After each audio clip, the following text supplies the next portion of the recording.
back. It is a new year, and maybe that means you're looking for new ways to move your body. And two very popular forms of exercise right now are Pilates and barre.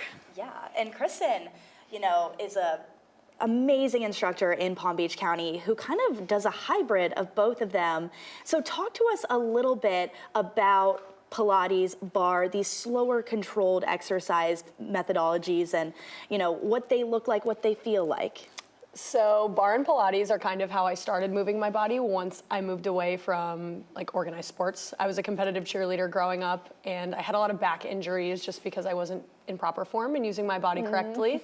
So as soon as I had to move away from my cheerleading days, pure barre actually just kind of fell into my lap when I was 17 years old. It had just opened in Louisville, Kentucky, where I was from.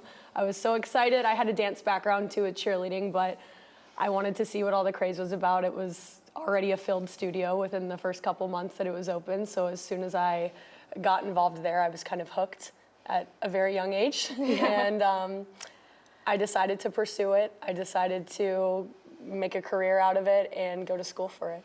Yeah, that's a good point. I have a dance background also, and I feel like we're kind of drawn to those now Totally. as we've gotten older because it's similar to what we're used to, but it's not as high impact. Anything beat-based. We're used to anything music. beat-based, yeah. So can you sort of explain, to our viewers the benefits of Pilates and barre for anyone who's not familiar or, doesn't have a dance background? Right. So Pilates and barre are obviously another way to exercise or move your body.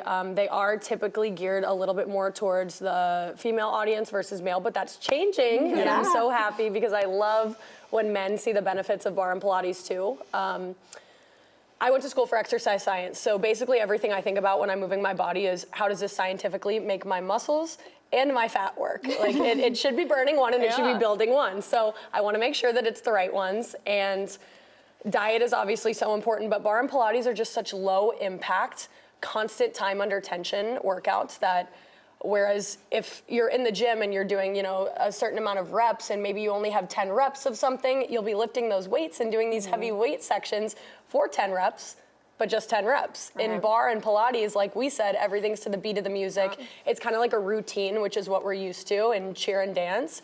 And your muscles are under tension for 50 minutes or however long the class is instead of just that 10 reps that you're doing at the gym. So it's just more of a flowy, organized, musically driven way to move that hopefully doesn't make you feel like you're working out, which is a bonus, right? It's also, like y'all mentioned, so much easier on the joints. So, it's really beneficial for everyone, all ages, dare I say? Yes, low impact is everything, whether you're 17, like when I started and came from back issues, or whether you haven't really worked out yet and you're in your 40s and you want to start this journey now. I mean, it's a safe place to start because you're not flipping tires and you're not using these heavy weights that if, God forbid, you're in this improper form, maybe a disc goes in your back. So it's really easy just to control your body when you're using light weights or just your own body weight.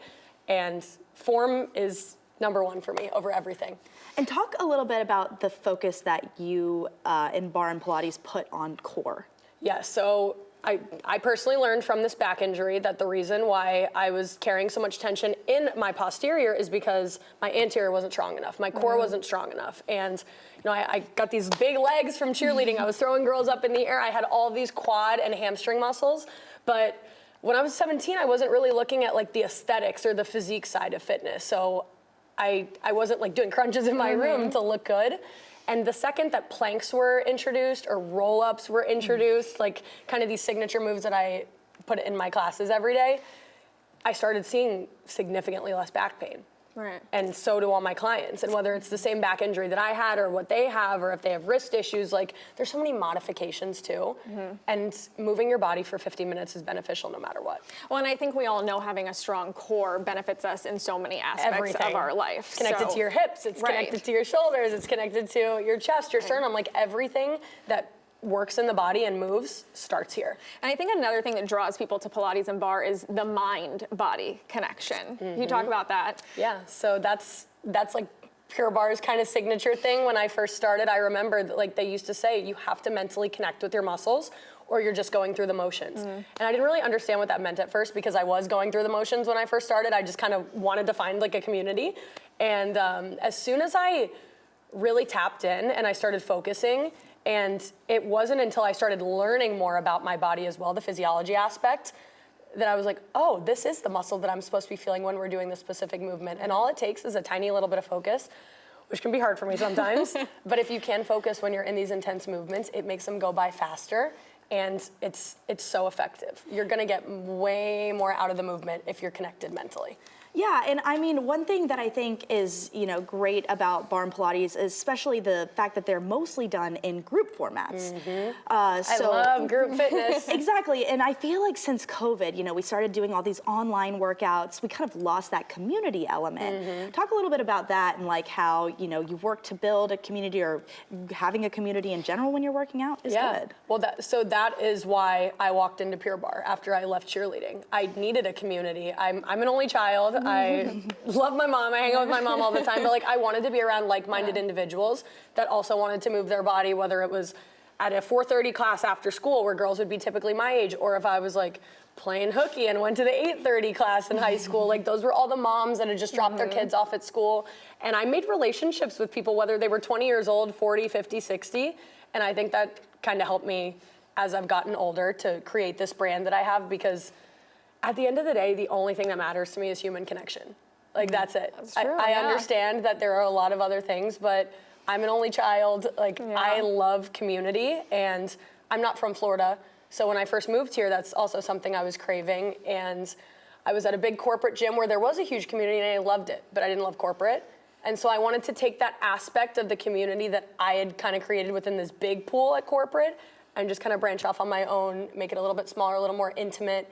And I think it's really helped a lot of people. Yeah, I'm sure a lot of people have going to the gym and working out as their New Year's resolution. Of course, do it with it's a partner, January. take group classes, have those accountability partners. Christin, thank you so much for being here this morning. Of course, thank you for having me. All right, stick with us. We've got more ARC Florida coming up after this.